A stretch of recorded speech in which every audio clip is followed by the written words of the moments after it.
What is wormhole theory? Maths has predicted wormholes, but for now these bridges through spacetime remain hypothetical. The wormhole theory postulates that a theoretical passage through spacetime could create shortcuts for long journeys across the universe. Wormholes are predicted by the theory of general relativity. But be wary, wormholes bring with them the dangers of sudden collapse, high radiation, and dangerous contact with exotic matter. Wormholes were first theorized in 1916, though that wasn't what they were called at the time. While reviewing another physicist's solution to the equations in Albert Einstein's theory of general relativity, Austrian physicist Ludwig Flamm realized another solution was possible.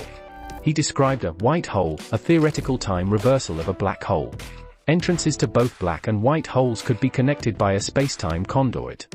In 1935, Einstein and physicist Nathan Rosen used the theory of general relativity to elaborate on the idea, proposing the existence of bridges through spacetime. These bridges connect two different points in spacetime, theoretically creating a shortcut that could reduce travel time and distance. The shortcuts came to be called Einstein-Rosen bridges, or wormholes. The whole thing is very hypothetical at this point, said Stephen Hsu, a professor of theoretical physics at the University of Oregon. No one thinks we're going to find a wormhole anytime soon. Wormholes contain two mouths, with a throat connecting the two. The mouths would most likely be spheroidal. The throat might be a straight stretch, but it could also wind around, taking a longer path than a more conventional route might require.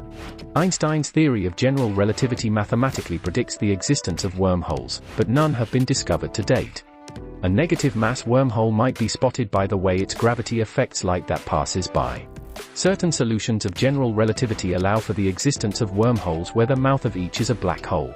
However, a naturally occurring black hole, formed by the collapse of a dying star, does not by itself create a wormhole. Science fiction is filled with tales of traveling through wormholes. The reality of such travel is more complicated, and not just because we've yet to spot one. The first problem is size. Primordial wormholes are predicted to exist on microscopic levels, about 10 to 33 centimeters. However, as the universe expands, it is possible that some may have been stretched to larger sizes. Another problem comes from stability. The predicted Einstein-Rosen wormholes would be useless for travel because they collapse quickly. You would need some very exotic type of matter in order to stabilize a wormhole, and it's not clear whether such matter exists in the universe. But more recent research found that a wormhole containing exotic matter could stay open and unchanging for longer periods of time. Exotic matter, which should not be confused with dark matter or antimatter, contains negative energy density and a large negative pressure. Such matter has only been seen in the behavior of certain vacuum states as part of quantum field theory. If a wormhole contains sufficient exotic matter, whether naturally occurring or artificially added, it could theoretically be used as a method of sending information or travelers through space. Unfortunately, human journeys through the space tunnels may be challenging. The jury is not in, so we just don't know. Physicist Kip Thorne, one of the world's leading authorities on relativity, black holes, and wormholes, but there are very strong indications that wormholes that a human could travel through are forbidden by the laws of physics. That's sad, that's unfortunate, but that's the direction in which things are pointing. How do wormholes work? Wormholes may not only connect two separate regions within the universe, they could also connect two different universes. Similarly, some scientists have conjectured that if one mouth of a wormhole is moved in a specific manner, it could allow for time travel. You can go into the future or into the past using traversable wormholes, but it won't be easy. It would take a Herculean effort to turn a wormhole into a time machine. It's going to be tough enough to pull off a wormhole. However, British cosmologist Stephen Hawking has argued that such use is not possible.